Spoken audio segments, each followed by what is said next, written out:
আসসালামু আলাইকুম রহমতুল্লাহি ওয়া বারাকাতুহু। আশা করি মহান আল্লাহ রাব্বুল আলামিনের অশেষ রহমতে আপনারা সকলেই ভালো আছেন। সম্মানিত ভাই ও বোনেরা, মা ফাতিমার কষ্টের জীবনের সিরিজে আপনাদের সবাইকে স্বাগতম।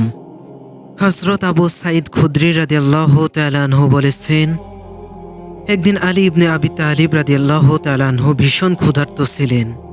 তিনি হযরত ফাতিমাকে বললেন, তোমার কাছে কি আমাকে দেবার মতো কোনো খাবার আছে?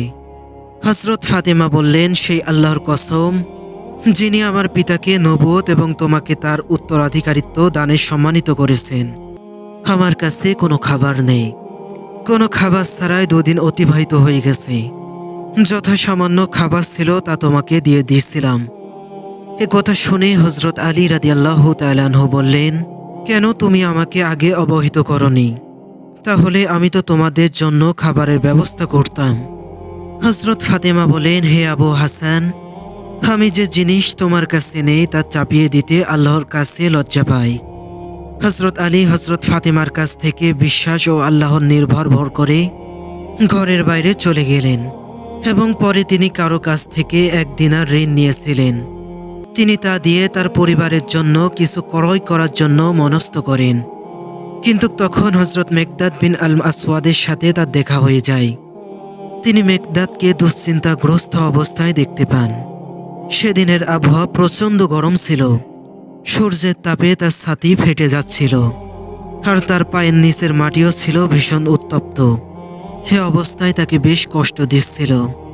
তিনি মেকদাদকে জিজ্ঞেস করলেন, হে মেকদাদ, তোমার এমন কি ঘটেছে যার কারণে এ সময়েই তুমি বাড়ি ও পরিবার ছেড়ে বাইরে আসতে বাধ্য হয়েছ? হযরত মেকদাদ বললেন, হে আবু হাসান, আমাকে আমার নিজের অবস্থায় ছেড়ে দিন, আমার অবস্থার কথা জিজ্ঞেস করবেন না। তখন হযরত আলী রাদিয়াল্লাহু তাআলা আনহু বললেন, ভাই, তুমি না বললে আমার কাছ থেকে চলে যেতে পারবে না। হযরত মেকদাদ বললেন, ভাই আমার, আল্লাহর ওয়াস্তে আমাকে ছেড়ে দিন, আমার অবস্থা সম্পর্কে জানতে চাইবেন না। হযরত আলী বললেন, ভাই, এটা অসম্ভব, তুমি কোনো ক্রমে আমার কাছ থেকে লুকাতে পারবে না। তখন হযরত মেকদাদ বললেন, হে আবুল হাসান, যেহেতু আপনি জোর করে ধরেছেন তাই বলছি। আমি সেই আল্লাহর কসম খেয়ে বলছি যিনি হযরত মুহাম্মদ সাল্লাল্লাহু আলাইহি সাল্লামকে নবুয়ত এবং আপনাকে ইমাম দানে সম্মানিত করেছেন। আমি আমার পরিবারের জন্য রোজগারের উদ্দেশ্যে কাজের সন্ধানে বের হয়েছি। কেননা আমি যখন আমার পরিবার থেকে বিদায় নিয়ে ঘরের বাইরে চলে আসছিলাম তখন তারা ক্ষুধার জ্বালায় ছটফট করছিল, আর আমার পরিবারের কান্না শুনে শোক করতে না পেরে চিন্তিত মন নিয়ে ঘরের বাইরে চলে এসেছি। হে আলী, এই আমার অবস্থা। হযরত আলীর চোখে এমনভাবে অশ্র ভরে গেল যেন তার দাড়ি মোবারক পর্যন্ত অশ্র গড়িয়ে পড়তে লাগলো। তিনি মেকদাদকে বললেন, তুমি যার কসম দিয়েছ আমিও তার কসম দিয়ে বলছি যে আমিও ঠিক তোমার মতো একই কারণে বাড়ি থেকে বের হয়ে এসেছি। আমি 1 দিনার ঋণ করেছিলাম, এক্ষণে আমি তোমাকে আমার উপর অগ্রাধিকার দিচ্ছি।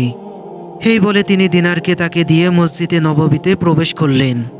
সেখানে তিনি জোহর, আসর এবং মাগরিবের নামাজ আদায় করলেন। মহানবী সাল্লাল্লাহু আলাইহি সাল্লাম মাগরিব নামাজ সমাপ্ত করে আলীর কাছ থেকে যাওয়ার সময় তাকে ইশারা করলেন। আলী প্রথম কাতারে দাঁড়িয়েছিলেন।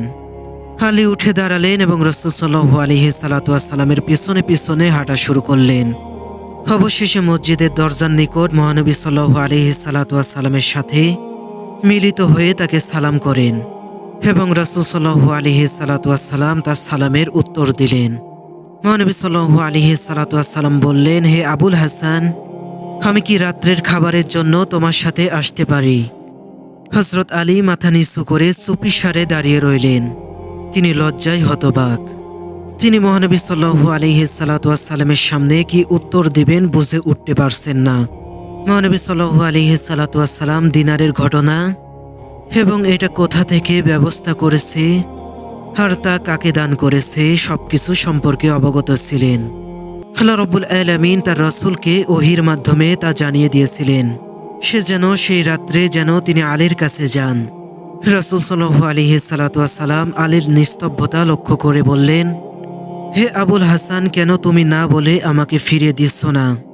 এবং হ্যাঁ বলে তোমার সাথে আমার যাওয়ার জন্য অনুমতি দিচ্ছ না। আলী লজ্জায় নবী সাল্লাল্লাহু আলাইহি সাল্লামের সম্মানে বললেন, চলুন আমি আপনার খেদমতে আছি। নবী করিম সাল্লাল্লাহু আলাইহি সাল্লাম আলীর হাত ধরে ফাতেমার গৃহে প্রবেশ করলেন। তখন ফাতেমা নামাজ শেষে তার মেহরাবে অবস্থান নিয়েছিলেন। তার পিছনে একটি বড় হাড়ি রাখা ছিল, সেখান থেকে অনবরত বাম বের হচ্ছিল। ফাতেমা পিতার গলার কণ্ঠ শুনে নামাজের স্থান ত্যাগ করে তাকে সালাম দিলেন। হযরত ফাতিমা রাদিয়াল্লাহু তাআলা আনহুমা নবী সাল্লাল্লাহু আলাইহি সাল্লামের খুব প্রিয় ছিলেন। নবী সাল্লাল্লাহু আলাইহি সাল্লাম তার সালামের জবাব দিলেন। তিনি তার পবিত্র হাত দ্বারা ফাতেমার মাথায় হাত বুলিয়ে দিলেন।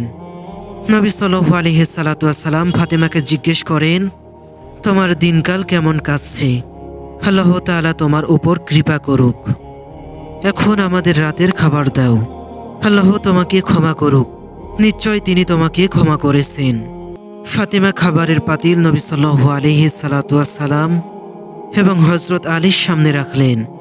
আলী খাবারের প্রতি দৃষ্টি দিলেন এবং তার সুঘ্রাণ পেয়ে অবাক কণ্ঠে ফাতেমাকে জিজ্ঞেস করেন, হে ফাতেমা, এই খাবার তুমি কোথায় পেলে? তখন ফাতেমা রাদিয়াল্লাহু তাআলা আনহুমা বললেন, এটা আল্লাহর তরফ থেকে এসেছে। এ কথা শুনে হযরত আলীর চোখ দিয়ে অশ্রু বের হতে চলছিল। তখন রাসূল সাল্লাল্লাহু আলাইহি সাল্লাম বললেন, সেই আল্লাহকে ধন্যবাদ যিনি এই পৃথিবী থেকে বিদায় নেয়ার পূর্বে তোমাদেরকে পুরস্কৃত করেছেন। হে আলী, আল্লাহ তোমাকে হযরত জাকারিয়া আলাইহিস সালাম এবং ফাতেমাকে হযরত মারিয়াম আলাইহিস সালামের অবস্থান ন্যায় করেছেন।